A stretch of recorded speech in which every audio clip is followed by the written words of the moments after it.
Another type of structure found in the genome is called a pseudogene.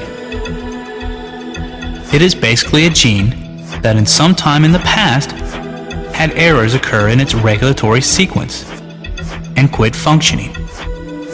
Since these structures have no current function, the only reason multiple species would carry this pseudogene is common inheritance. There are very many examples of pseudogenes shared between primates and humans. One is the Psi-eta-globin gene, a hemoglobin pseudogene. It is not shared by all mammals, only the primates. And in primates, it is found in the exact same chromosomal location with the same mutations that destroyed its ability to function as a protein-coding gene. A third type of structure found within the genome is also direct evidence of genetic relationships.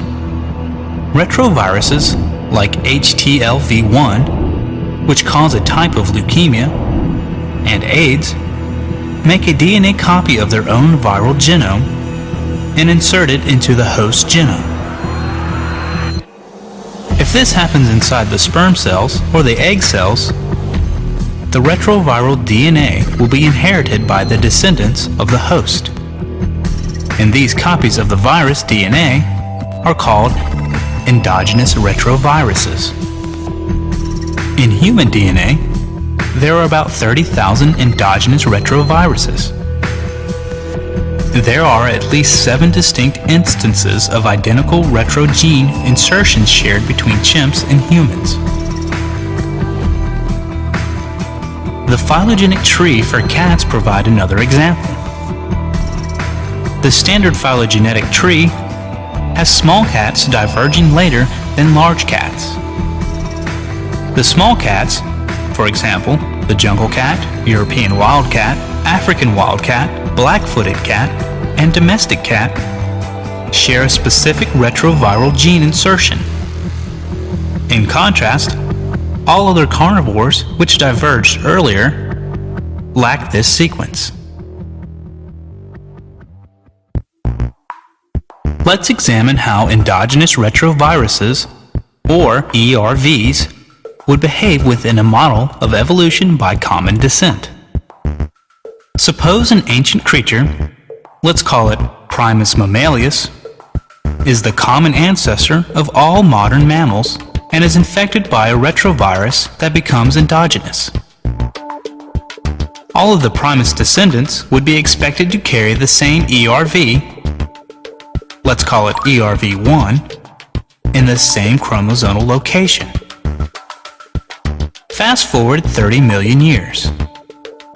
Different lineages have evolved and derived from the original common ancestor, and there are now many different types of mammals in existence, all carrying ERV1. A small rodent, let's call it Secundus mousus, is the common ancestor of mice and rats, and once again is infected by a new species-specific retrovirus that becomes endogenous. This is ERV2. In a different line, Secundus apus, the common ancestor of all great apes, acquires a third retrovirus, ERV3.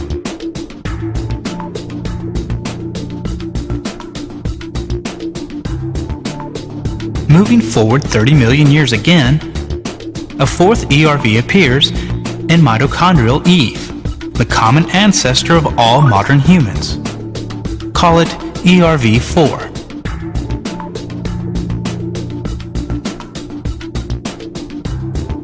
As early humans spread out, a fifth ERV arises in a population that is isolated in Australia.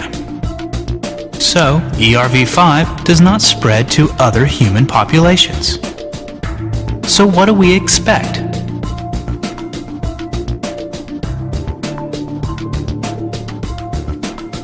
Humans, chimps, mice, and rats should all possess ERV1. The mouse and rat genomes will also contain ERV2.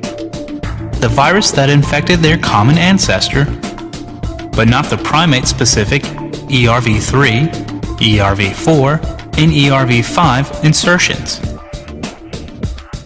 All great apes will share an identical ERV3 insertion. All humans will possess an ERV4 insertion that is not found in the chimps or other apes. In addition, some, but not all humans, will carry an insertion of ERV5. And of course, the rodent-specific ERV2 insertion will not be found in any primate species. Now that several genomes have been sequenced, we have begun to test these predictions. The patterns of ERV insertions observed in modern species exactly match the predictions made by the model described above. Some insertions are shared between humans and mice and represent truly ancient viral infections. Others are found only in primates, and not the other species, obviously derived from the infection of the ancestral primate species after its divergence from other lineages. More modern insertions are found only in humans, while the youngest ERVs of all are found in some humans, but not in all. We do not find any examples of ERV insertions shared by, say, humans and mice, but not by chimps. Insertions are always shared by all species, and only by those species that have a common ancestor. ERV insertions therefore provide excellent support for the idea of common descent.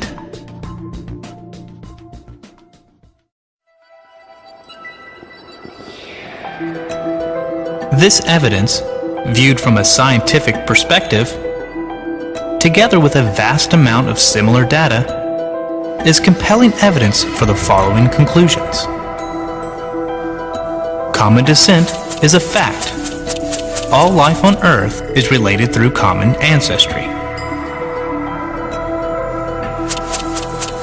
Changes within a single species occur, so-called microevolution. Species themselves come and go, so-called macroevolution.